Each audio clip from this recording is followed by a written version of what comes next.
परमात्मने नमः। ॐ श्री परमात्मने नमः। श्रीमद्भगवद्गीता श्रीमद्भगवद्गीता अथ 12. अथ 12. अर्जुन उवाच अर्जुन उवाच एवं सततयुक्ता ये एवं सततयुक्ता ये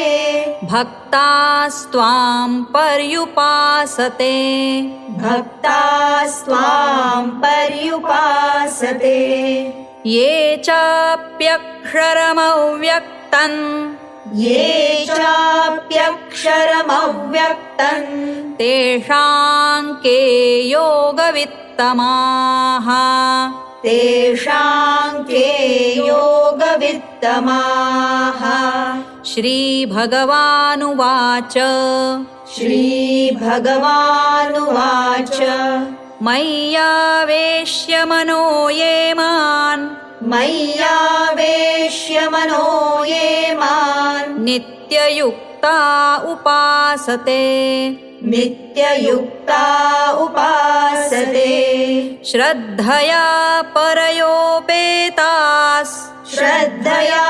परयोपेतास् ते मे युक्ततमा मताः ते मे युक्ततमा मताः। ये त्वक्षरमनिर्देश्यम् ये त्वक्षरमनिर्देश्यम् अव्यक्तं पर्युपासते अव्यक्तं पर्युपासते सर्वत्र गमचिन्त्यं च सर्वत्र गमचिन्त्यं च कूटस्थमचलं ध्रुवम् कूटस्थमचलं ध्रुवम् सन्नियम्येन्द्रियग्रामम् सन्नियम्येन्द्रियग्रामम् सर्वत्र समबुद्धयः सर्वत्र समबुद्धयः ते प्राप्नुवन्ति मामेव ते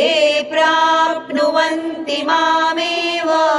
सर्वभूतहिते रताः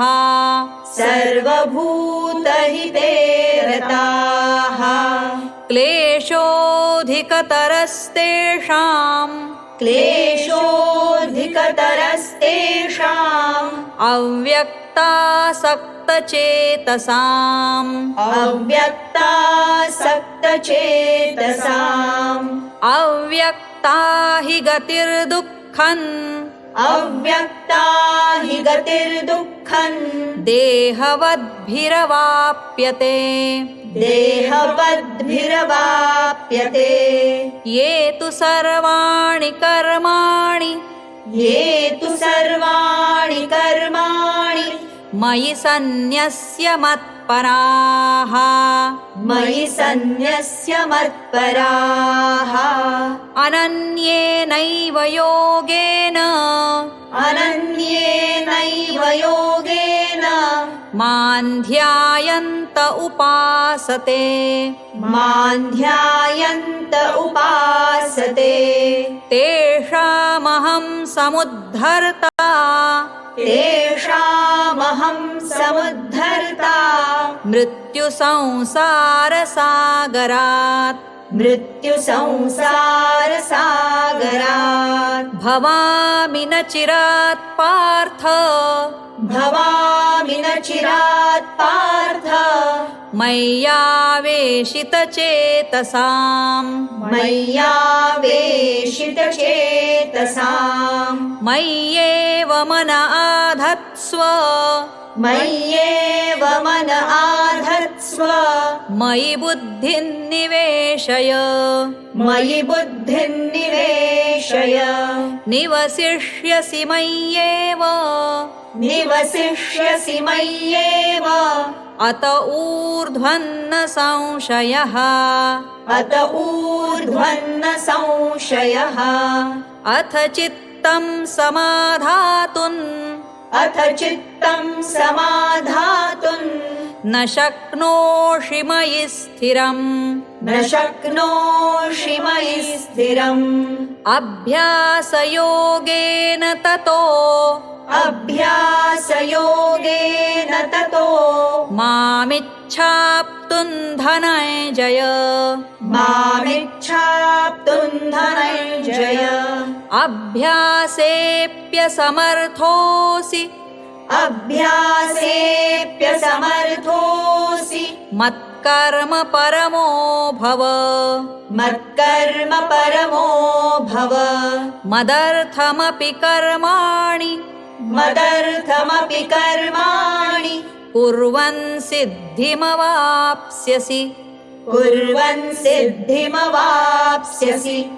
अथैतदप्यशक्तोऽसि अथैतदप्यशक्तोऽसि कर्तुं मद्योगमाश्रितः कर्तुं मद्योगमाश्रितः सर्वकर्मफलत्यागन् सर्वकर्मफलत्यागन् ततः कुरु यतात्मवान् ततः कुरु यतात्मवान् श्रेयो हि ज्ञानमभ्यासात् श्रेयो हि ज्ञानमभ्यासात् ज्ञानाध्यानौ विशिष्यते ज्ञानाध्यानौ विशिष्यते ध्यानात् कर्मफलत्यागस्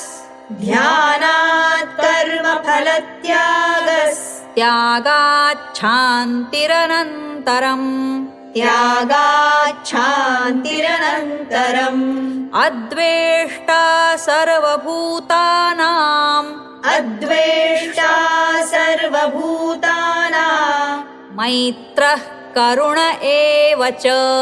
मैत्रः करुण एव च निर्ममो निरहङ्कारस् निर्ममो निरहङ्कारस् समदुःखसुखः क्षमी समदुःखसुखः क्षमी सन्तुष्टः सततं योगी सन्तुष्टः सततं योगी यतात्मा दृढनिश्चयः यतात्मा दृढनिश्चयः मय्यर्पितमनो मय्यर्पितमनो बुद्धिर् यो मद्भक्तः स मे प्रियः यो मद्भक्तः स मे प्रियः यस्मान्नो द्विजते लोको यस्मान्नो द्विजते लोको लोकान्नो द्विजते च यः लोकान्नो द्विजते च यः हर्षामर्षभयोद्वेगैर् हर्षामर्षभयोद्वेगैर्मुक्तो यः स च मे प्रियः मुक्तो यः स च मे प्रियः अनपेक्षः शुचिर्दक्ष अनपेक्षः शुचिर्दक्ष उदासीनो गतव्यथः उदासीनो गतव्यथः सर्वारम्भपरित्यागी सर्वारम्भपरित्यागी यो मद्भक्तः स मे प्रियः यो मद्भक्तः स मे प्रियः यो न हृष्यति न द्वेष्टि यो न हृष्यति न द्वेष्टि न शोचति न काङ्क्षति न शोचति न काङ्क्षति शुभाशुभपरित्यागी शुभाशुभपरित्यागी भक्तिमान्यः स मे प्रियः भक्तिमान्यः स मे प्रियः समशत्रौ च मित्रे च समशत्रौ च मित्रे च तथा मानापमानयोः तथा मानापमानयोः शीतोष्णसुखदुःखेषु शीतोष्णसुखदुःखेषु समः सङ्गविवर्जितः समः सङ्गविवर्जितः तुल्यनिन्दास्तुतिर्मौनी तुल्यनिन्दास्तुतिर्मौनी सन्तुष्टो येन केनचित् सन्तुष्टो येन केनचित् अनिकेतस्थिरमतिर् भक्तिमान् मे प्रियो नरः भक्तिमान् मे प्रियो नरः ये तु धर्म्यामृतमिदै यथोक्तं पर्युपासते श्रद्दधाना मत्परमा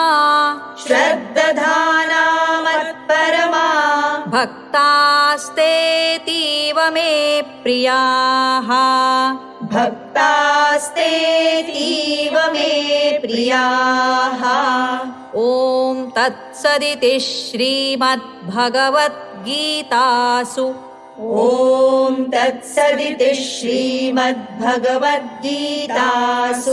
उपनिषत्सु ब्रह्मविद्यायां योगशास्त्रे श्रीकृष्णार्जुनसंवादे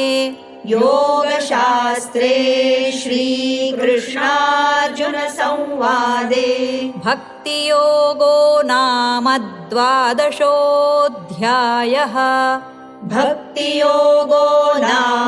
द्वादशोऽध्यायः ॐ श्रीकृष्णार्पणमस्तु ॐ श्रीकृष्णार्पणमस्तु हरये नमः हरये नमः हरये नमः हरये नमः हरये नमः हरये नमः